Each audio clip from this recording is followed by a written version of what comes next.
Welcome to the Dashboard Effect. I'm Brick Thompson, and today I have with me Kate Eberly, who is a senior account exec at Blue Margin. And this morning, Kate, we wanted to talk about sort of the period we've just been through. We're mid-January now, doing year-end financial planning, budgeting.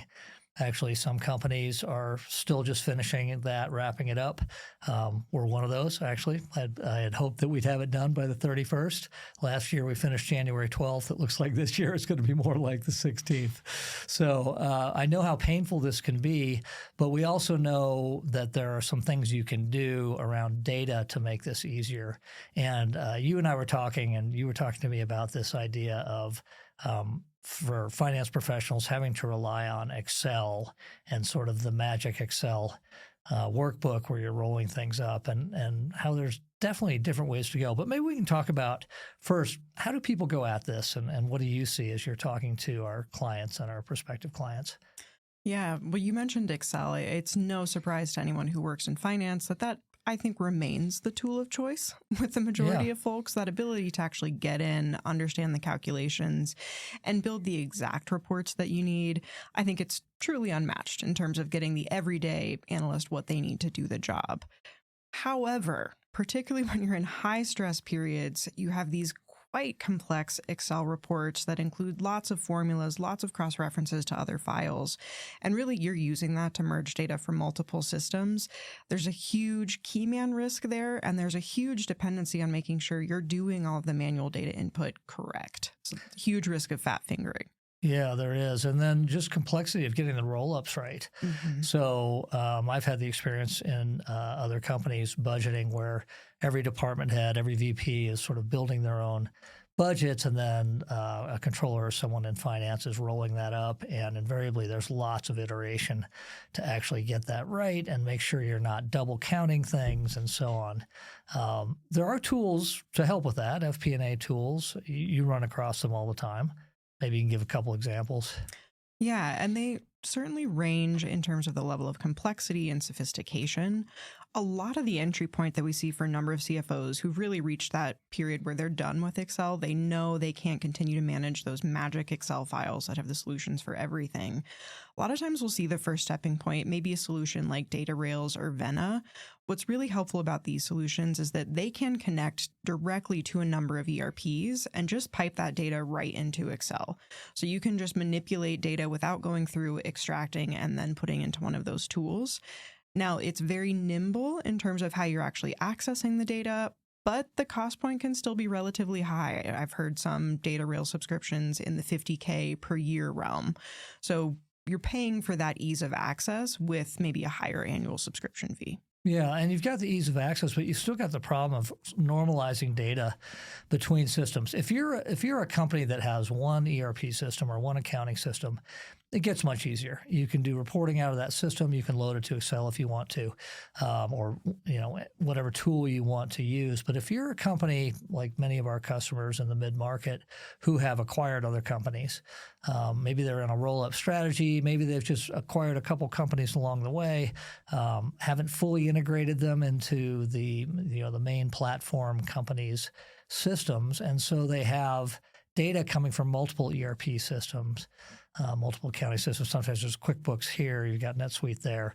And then getting that data to roll up so that you get a unified view and normalize the data between systems, meaning that when we're talking about revenue here, it's the same as how we talk about revenue here. It's kind of a basic example. It gets a lot more complicated than that. You've got different charts of accounts. You can't just smurge the GLs together and hope to get good reporting. So that gets a lot harder, even using those tools. You still have a lot of work to do with that. And it can be very error-prone, very frustrating, very time-intensive. And one of the best solutions, actually, to solving that is to move all of that data into a single data store, a trusted data store. These days, usually a data lakehouse. And then build what's called a medallion structure, where you've got various layers of how finished and polished the view into the data is, so that your gold layer is very trusted. You've done that normalization. You know it's correct. KPIs and metrics and measures built on top of that are going to give you what you want. That is when you really get to the point that it just gets much easier. You might still take that data and go into Excel, depending on who you are. A lot of finance people still want to be there, so they have maximum flexibility. But you're starting from a place where you know the data's right and it's rolled up correctly. And that can be a huge benefit and actually is not as expensive and difficult as people think. The initial building can be hard, but much easier than it used to be in the past. The tools are so good now that really is the solution for, at least for our clients and for people that we run into. Almost always that's the way to go. Sometimes there's edge cases where it's not, but it almost always helps a lot.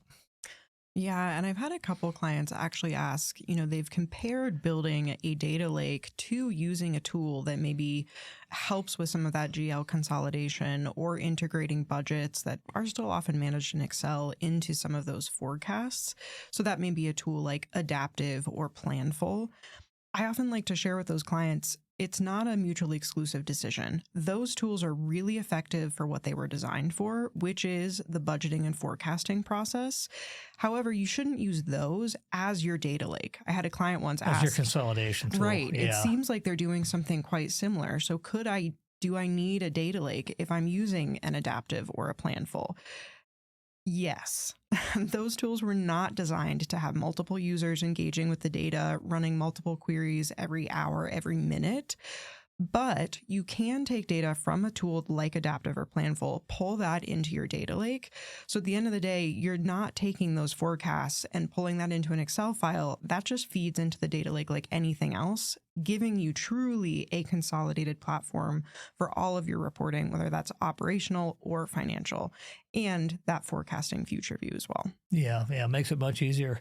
Another thing that we're seeing, and we're using ourselves and our clients are using, and we're helping clients with, is attaching AI tools to the data sources. And there's a lot of companies out there claiming, hey, you can connect your LLM of choice using an MCP server to a data source, connect it to several of them. The LLM will be smart enough to put the data together in a good way. It's not actually that easy. Maybe we'll get to that point. I don't know, over the next 3 to 5 years, maybe sooner, maybe longer, who knows. But you've got to organize the data so that the LLM knows what it's looking at too. Even using an LLM to do financial analysis and reporting here, we're a smaller mid-market company. It's still a lot of teaching it, okay, here's a weird thing about how we do it. Here's some inconsistencies you're going to see in the data. Here we have customer names that don't match between two systems. By taking all of that and putting it into the data lakehouse and cleaning all of that up and getting it into a gold layer, you eliminate all of that, and you really can start pointing some of these tools and get amazingly good analysis. You can point it at your full GL, depending on the system and how big your, the range of time you're looking at and how many GL entries you have, but get very good analysis. But you've got to, especially if you have multiple different systems that you want to report on, you've got to get it clean and normalized first. I think that's a huge advantage, actually. We're all using these, well, not everybody, but a lot of us are using these AI tools now, and it's so valuable to be able to do that. And organizing the data, really the data foundation is the thing that makes that possible. And one of the things you mentioned there is the work that goes into documenting all of those edge cases in your data, particularly if you're going from Excel to a more robust, more managed platform. There's so many unique nuances that come with what a team is doing in Excel. So you imagine that one filter that somebody applies after everything is captured. They didn't save it in the file, but they know that that's the way that you get to the right answer. Yeah.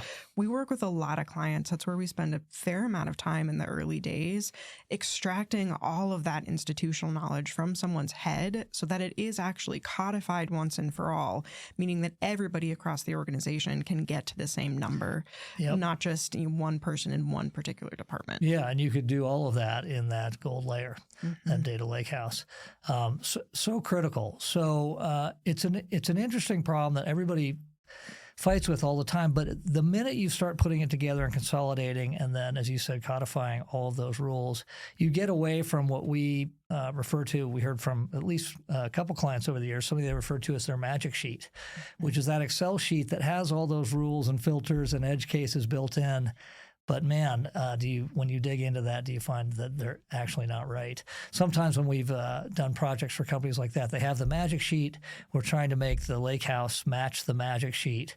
Having trouble making that happen, and then it turns out the magic sheet's been wrong for the last 10 years. And so that can be really frustrating too. Yeah. Been misreporting to the board on some key stat like gross margin or cost of goods or something because the magic sheet had some errors in it. Right. Well, and for any CFOs who are sitting out there starting the new year fresh, even CEOs or COOs, we've seen any number of folks at companies even as large as 500 million who are still running their business with these magic sheets. It can be a process where you get to that data lake in baby steps. It's not something that happens all overnight, but you can tackle that first reporting area, make everybody's lives easier, save yourselves hours of any given month, and make the step to something that will get you AI ready in the future all at the same time. Yeah. So you could take your platform company, the main company that you're doing add-ons to, and take that ERP system, get it into the data lakehouse, do whatever changes and transforms and so on you need to do there, get that right. You've already gained a huge advantage of being able to get to the data quickly and do good things with it. Then adding in the add-ons is easier. You've got sort of the structure that you want to match, and you can figure out how to make that data normalized to normalized, maybe not the right word, but make it look like that platform data. So it really is a matter of just get started.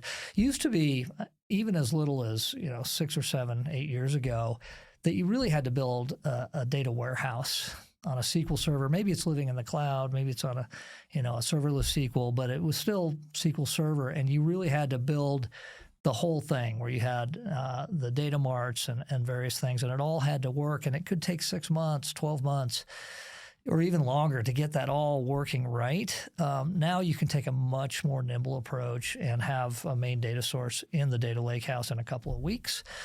Start building your modeling on top of that, semantic models, get to that gold layer very quickly. I mean, sometimes, just a small number of weeks, and now you're getting huge, huge leverage out of it. Yeah.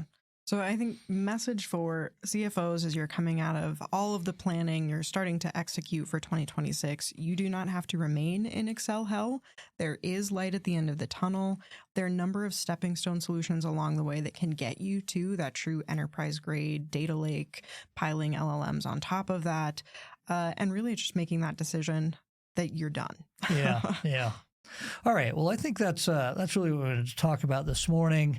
I would encourage any of our listeners or viewers on YouTube, if this is something that you've been thinking about or struggling with, we're happy to talk to you here. Kate or one of the rest of the team, happy to engage and look at what you're doing. We can even bring in one of our engineers to help advise. So if you're having that difficulty, feel free to contact us, and we'd like to help you with that. Or if you're interested, we've got obviously a very rich library of podcast episodes now. So subscribe.